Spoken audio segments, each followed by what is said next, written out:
All right, so welcome back. It's crazy how many things can happen in life in a short amount of time. I'm trying to think of like the things that we left off on last time. In the last life update, we left off, and I still am getting these text messages now that I've signed my offer letter. I have been offered the restaurant leader position at the Buckhead store of Plants a Queen. Very excited about that. So your girl is officially employed.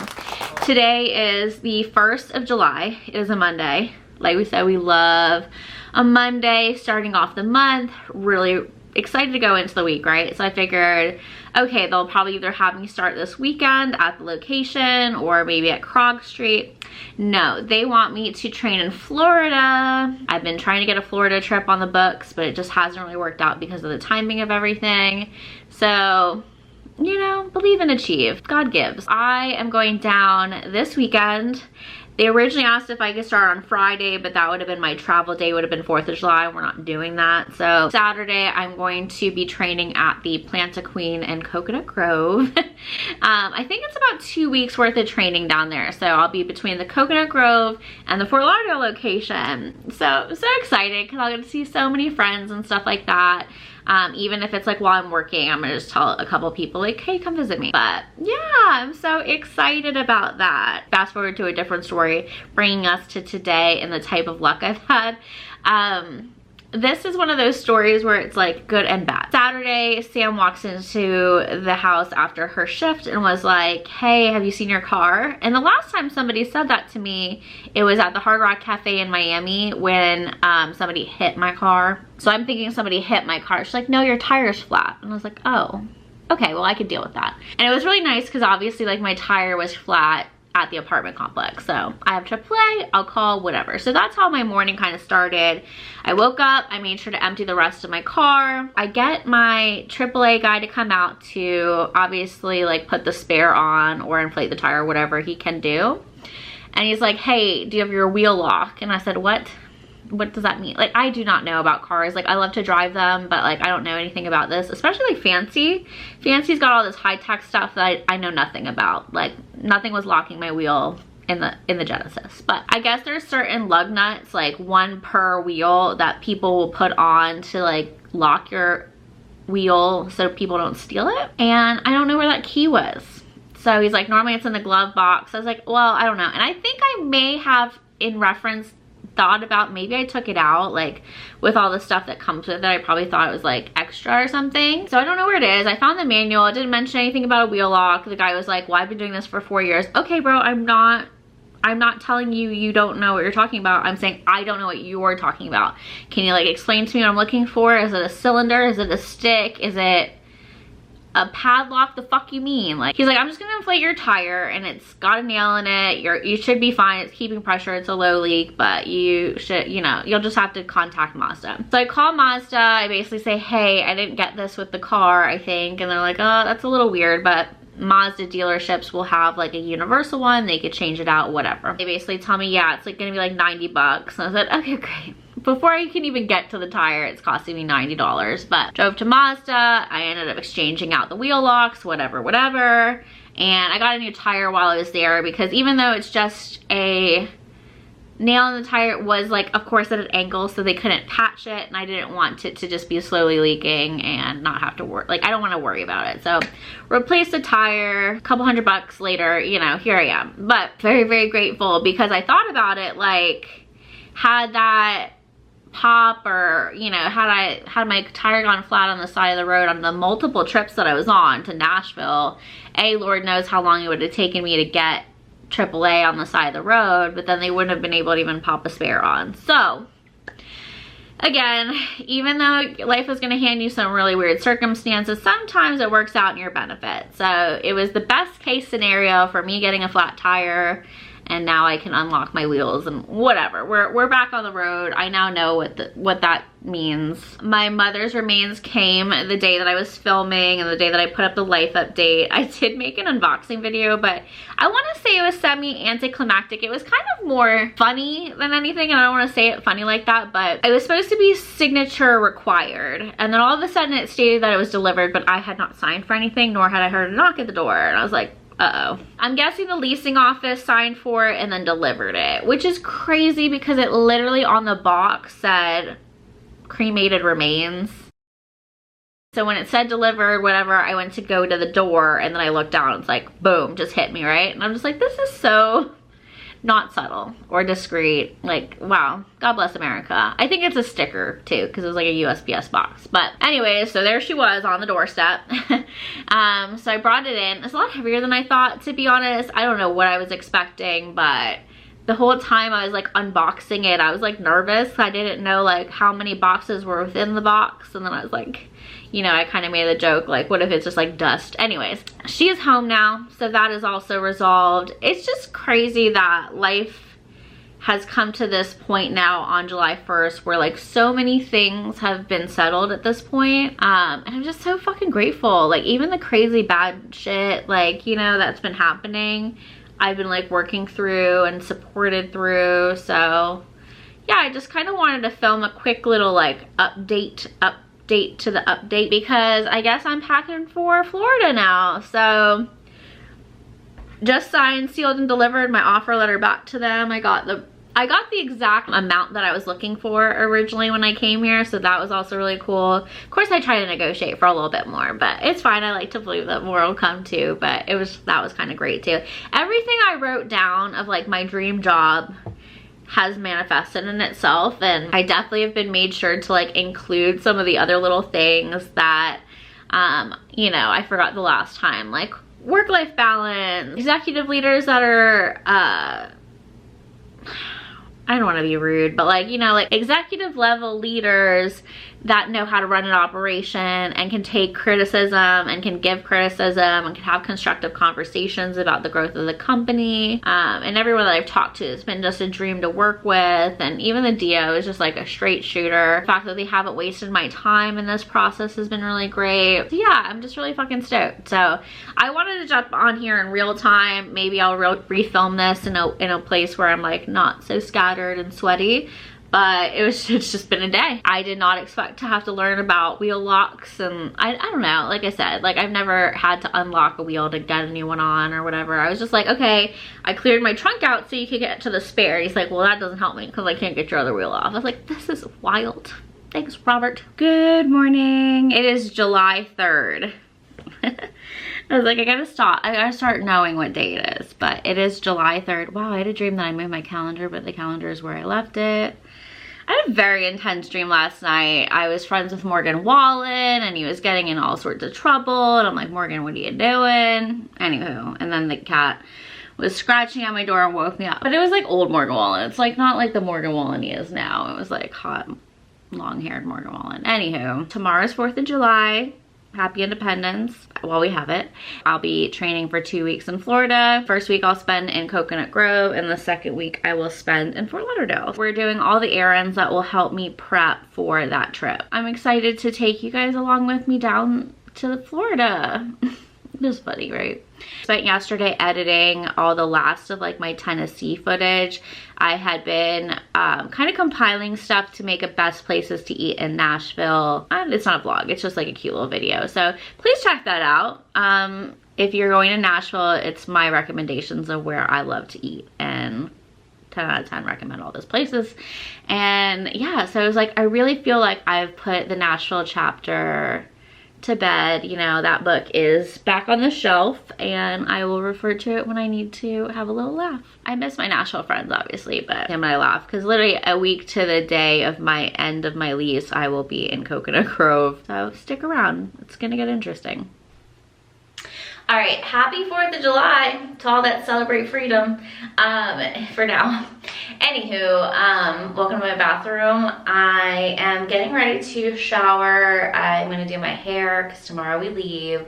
Today is all about packing and cleaning my room and just like setting things up so when I get home in 2 to 3 weeks that everything is ready to go. So my hair obviously is very long right now. I was supposed to get a cut before I left, but it just didn't work out that way. So we are just trucking through, but all this hair takes quite a bit. So we're gonna shower early in the morning. It's like, Google, what time is it? It's 9:29 a.m. It's 9:29 a.m. So that should give me enough time to I like to air dry my hair on days like this. So we're gonna air dry, we're gonna clean up, we're gonna do some laundry while my hair is air drying. And like I said, just kind of cleaning up. Really wanna pack the car today. Did I do that before? Whatever, I'm gonna be sweating anyways. It is what it is. We're going to at least get my hair nice and fluffed. And yeah, start packing for this fun little work trip. Hair is washed. We're cruising. It's like 10 something. I didn't want to make a full breakfast because again, I kind of had the rumblies yesterday. I had a headache, so I'm trying not to do what I did yesterday. Just drinking some water, watching some things, and then packing it. Most of my packing's almost done. I feel really great about that. Okay, great. Well, cheers. Happy 4th of July.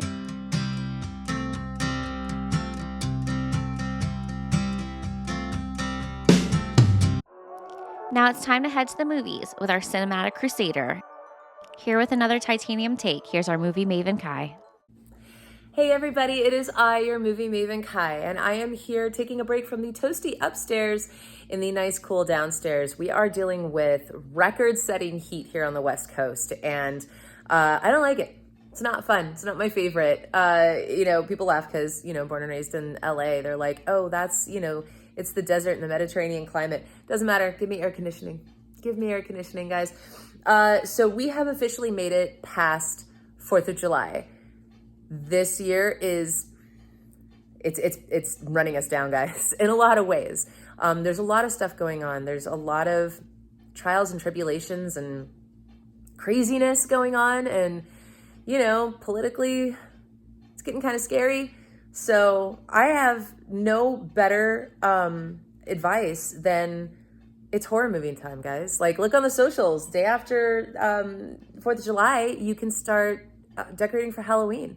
I suggest doing what I do and just leaving the Halloween stuff up all year. You can't tell by the blank space behind me on my wall, but yeah, there's glass pumpkins and gargoyles and little Freddy Krueger up there keeping watch, which, you know, makes me feel safe. I feel like one of the best movies to watch, considering our you know, social climate right now, is George A. Romero's Dawn of the Dead. Dawn of the Dead is such a classic. It's been remade and parodied 100 million times, but the original is just so good. When you realize like how many decades ago it came out, and the effects, the writing, the camera work, everything is just it's so spectacular, so phenomenal. And then on top of that, you think of, so if you've not seen the movie, basically it's, you know, a zombie outbreak comes and a bunch of survivors go and take refuge in a mall. And then they have to, you know, wait it out. They have to survive until, you know, they're rescued or until they die, they're eaten. But the commentary that runs behind the whole thing is essentially about consumerism and capitalism and how we as a society kind of feed into that. You know, we're the ones who make the monsters and then we get angry when they're there. So it's a really interesting, you know, kind of, you know, juxtaposition when you think about the time that it came out to now and how very few things have actually changed. How we're still very much, you know, looking towards, you know, fame and fortune for our trends, for our likes and our dislikes. And, you know, it really hasn't changed. God, the movie came out 50 years ago now, I think. Jesus. Wow. The remake came out like 20 years ago. So, I mean, like we're due for another really good remake. But the thing is, you know, you watch older movies like this, came out in the 60s, 70s, you know, when horror really was, you know, kind of coming into its own and being recognized as a medium to tell stories. It's not just about, you know, some supernatural thing or some, you know, unkillable entity or, you know, slasher serial killers. They really do tell incredible stories, whether they're, you know, cautionary tales or, you know, like I was saying, social commentary.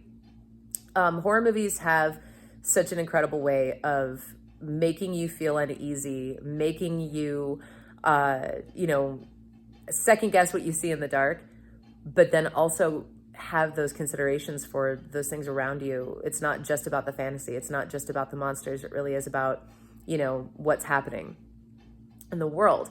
And I've always really appreciated that. Horror's, you know, my favorite genre. And, you know, like I said, July, we're halfway to Halloween or well, more than halfway to Halloween. We are in our summerween. So get a friend, pop some corn, sit on the couch, and, you know, have like a slumber party or something. That's one of the things that, you know, we really take for granted as kids, is that, you know, this is summertime. This was, you know, always our time to, you know, stay up late and hang out with friends and go explore and be, you know, independent. And then, you know, you get to be a teenager and you start getting those summer jobs, and then you get to be an adult and you get a real job, and you miss those 2 or 3 months that you had off to just exist. And so if you have the chance, I mean, really make the time, you know, take an hour, go to a park, swing on some swings with a friend, by yourself, it doesn't matter. You know, call up the besties, have everybody pile on the couch in their jammies and watch a horror movie. You got to work the next day? Cool. Let's do it early. You know, it's so important that, you know, we take that time. And if you're not into horror movies, first of all, my condolences. But second, find something that you do enjoy. Find something that you all can enjoy together, because it's something that I think we really miss a lot as adults in our adult relationships. So go do that. Take care of yourselves. Take care of each other. Drink your water. Take your meds. And we'll see you next week, if we don't melt.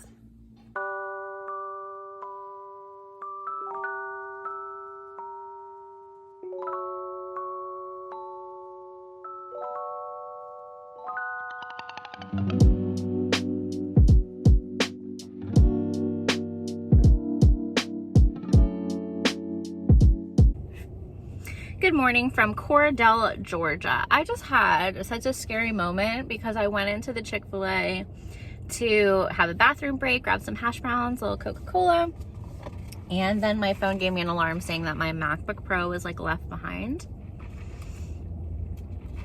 It was in my trunk, but wow, I love that app. I love that feature, but I didn't leave it behind, so I guess it's meant to tell you like you've left it at a coffee shop or something, but just glad that it didn't actually get stolen. I don't know. It was like such a crazy thing because I stopped at a gas station before this, but I just had to chat that out for a minute because your girl was stressed.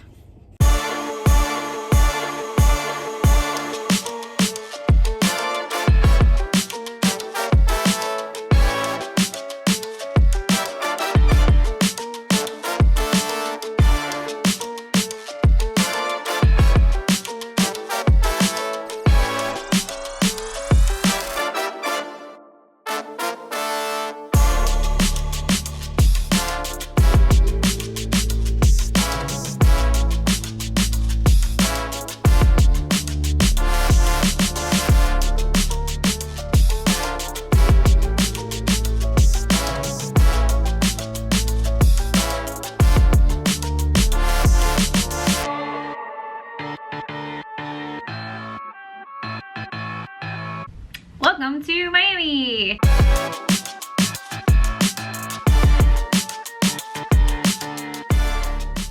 Hello, I'm talking about gypsies and all of a sudden it's like, oh, that's a little backlit. The Alex Earl light, just kidding, it's my MacBook. Sorry, I just wanted to check something really quickly. I always do this, right? I film when I'm not ready. America. Or maybe I'll just edit it and then I'll have it loaded and then what do you care? You don't care about any of that. That's just a message to myself.